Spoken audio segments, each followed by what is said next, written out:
Do women respect men who chase them? Simple answer, no. Women don't respect men who chase them. Bakit? Kasi instinctively, nararamdaman nila na mababa yung value mo, na hindi mo nare-respeto yung sarili mo. Listen closely, my friend. This is for all my bros na habol lang habol sa babae. Women love being chased. Feeling nila sila yung pinakamaganda, feeling nila sila yung pinaka-importante. Pero kahit gustong-gusto nila sa atensyon, they do not respect men who chase. Kasi para sa kanila, madali ka lang mamanipula. Madali kang paikot-ikutin. You are weak-minded and they can sense this. Alam mo kasi bro, kung gusto ka talaga niya, hindi mo kailangan maghabol. She will make it obvious. Mararamdaman mo yan. Walang pagkalito, walang mixed signals. The problem with most of you guys is this.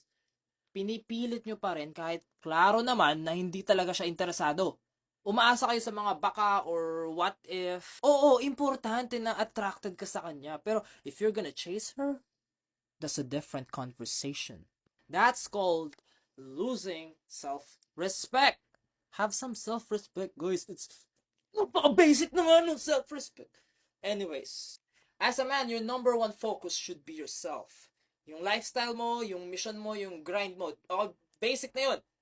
Because the woman will come anyways. Build a life so good that when she sees you, siya ngayon yung mako-curious. Siya ngayon yung gusto sumama sa journey mo kasi parang ang interesting ng buhay mo eh. Aba, ang dami na itong pinupuntahan ha. Aba, ganda ng lifestyle nito. Aba, makakapag-provide sa akin to. Aba, mapoprotektahan ako niya. Not the other way around. This is why you never chase women. Because the moment you do, you're telling her, you are higher value than me. And I should keep chasing you. I should keep praising you. I should keep complimenting you because I want to hit. Your pussy feels like heaven. Simp. Don't be a simp. You expose yourself as a weak-minded simp na madaling mamanipula. Don't be a simp.